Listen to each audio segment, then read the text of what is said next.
Hey, hopefully you can hear me and see me. Let me just turn this. Oh, shit. Hey, I just wanted to come on here because I was sitting here reflecting on something. What the hell? I was taking pictures. So I was just sitting here reflecting, and I thought somebody need to hear this. God put it on my heart. He was like, you need to share what you're going through and how you feeling right now in this moment. Because as I was reflecting, I was just thinking, like, don't nobody really share what the healing path or what, like, just spiritual growth or maturity, just that those developmental stages. Nobody really shares what that looks like when you're in the middle. Like, often a lot of the podcasts I watch or the videos I watch, the uploads, people I follow that give me inspiration that I love. Either way, what I'm watching is people who are kind of on the other side of the dark night of the soul, or whatever they call it.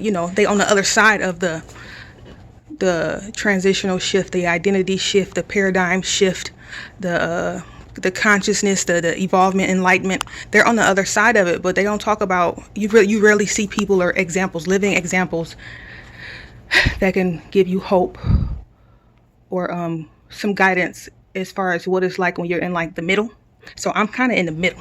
I'm in the middle, and I mean, of course, healing is a lifelong journey. Like, you're always healing, you're always peeling back the layer of illusions and beliefs and stuff that's not serving you, that's not aligned with the truth, not aligned with what God say about who you are, not aligned. You're always working through that up until the end of your life. But anyway, long story short, I just wanted to get on here and say, whoever you are, if you have decided to commit to the healing journey and you've had, like, a slight awakening, or you're starting to question your reality, be curious about certain things about yourself personally, or your worldview, your self-perception. If you've been curious about that stuff and you've started to kind of peel back the layer and work through it, all I want to say is, look, nobody talks about this, but that spiritual journey, that journey is tough. It's tough. I have ups and downs. It's ups and downs, and then you get a breakthrough, and then you go into another phase, and then you have another revelation, and then you still get stuck again.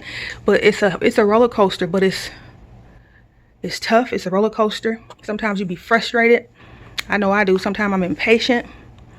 But the bigger picture is that I just want to say, whoever you are, just hang in there. Hang in there and be patient with yourself. And I mean, that's the biggest lesson I'm learning. Just to have more patience and self-compassion. And whatever I do, don't give up hope.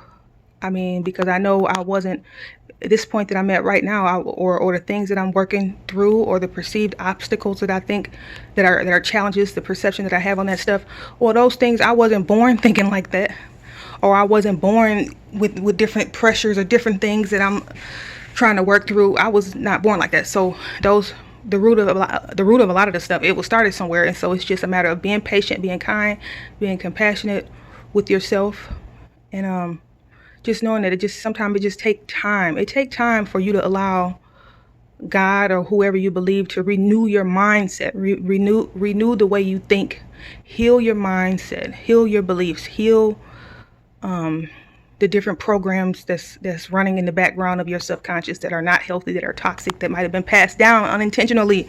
It was actually just something might have been passed down or taught to you to help you, protect you. But if you're realizing that they actually are ideas and concepts and beliefs that are to keep you small, keep you stuck in a cycle of just same mundane everyday same thing. If you're realizing that, just have patience with yourself and allow God to heal your mind and renew your mind, and build your faith, your trust, all that. And particularly if you are a person, I was reflecting on this, if you are a person that even got a drop of African descent in you, particularly y'all, so this includes me and whoever you might be in the world, really be patient and kind with yourself. God put this on my heart because specifically people of African descent, when you commit to the journey of healing your mind and asking God to work with you, to give you ideas, revelations, aha moments, so that your perception and perspective can shift and broaden, and you can zoom out and just see things from a higher perspective and be a little more spiritually mature and evolve in that manner. When you ask God to do that to you, it's a slower process. At least for me, I'm noticing some of the hangups, or that I'm having hangups, and I'm having to learn to be extremely patient. But I'm bringing this up for this reason. Historically, ancestrally, generationally, people of African descent particularly have been their belief systems have been under attack for a long time. And so the psychological programming and conditioning all the way down through history up till now, if you're committed to the healing journey right now, in this moment, at this time, in 2023, you got to be patient and kind to yourself and realize that you are healing through and trying to break through a whole lot of psychological programming of oppression that's been placed on you. So what you're working through is bigger than just you. It's not just the problems or the challenges that you might perceive as going on in your personal lifetime. No, you working through generations and generations and ancestors worth of psychological oppression and worthiness, wounding, and not feeling enough. All you working through some heavy mental trauma.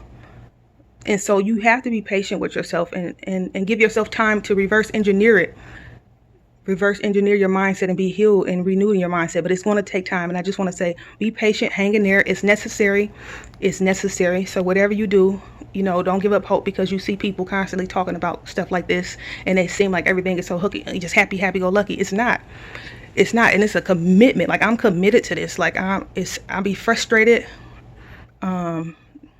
But I know a lot of the roadblocks, sometimes when I feel like I'm stuck, it's all because God, like I think TD Jakes was talking about that. God is not going to let you pass a grade. Like, for instance, if you look at Earth School, God is not going to skip you to the next level of something if you haven't learned the lesson in that specific spot that you're at. And so often he'll put you in a holding place until you truthfully can take the time to introspect and reflect and understand, see something from a higher perspective, see whatever the issue is that you perceive is making you be stuck, that's got you frustrated. He's blessing you with the opportunity to be stuck so that you can see it clearly, see it right, so that moving forward, you'll be moving forward with a perspective that's seeing things from how he sees things, like as far as the mental clarity. So then when you move forward, you can show up even more authentic and embody who God says you is, especially when it comes to a specific thing or something.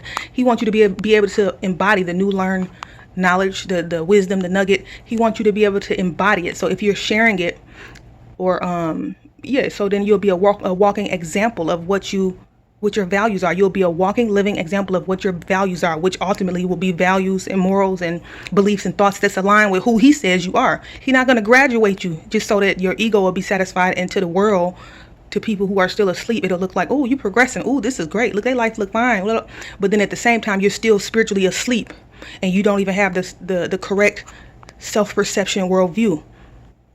So that's sometimes why he'll have you leave you stuck and in a holding place. But anyway, I don't want to make this too long. But I just wanted to put that out there. Whoever you are, wherever you at, if you're going through a tough time on your spiritual journey, your healing journey, or whatever, just be patient, be compassionate with yourself, because often you're healing through a lot of psychological trauma that didn't just start in your lifetime. It's been historically, whatever race you are, whatever race or ethnicity you are. It's some historical events and time periods in history where right now, if you're stuck or having a hard time on your journey, often it's because it's you healing through trauma, like they call it generational trauma, generational curses, whatever you want to call it, generational karma. You're healing through stuff from lifetimes ago. It ain't just you and your little family with your mom and your dad and your siblings. No, you be healing through a lot of stuff. And so just commit to the process. It's necessary, because that's the way you change the future. So hang in there. You're not alone. You're loved. God's carrying you, whatever your faith is. Just know you're not alone. You got ancestors, you got shoulders of people you standing on. So keep fighting. Don't give up. Okay. Good night. Love you. Bye.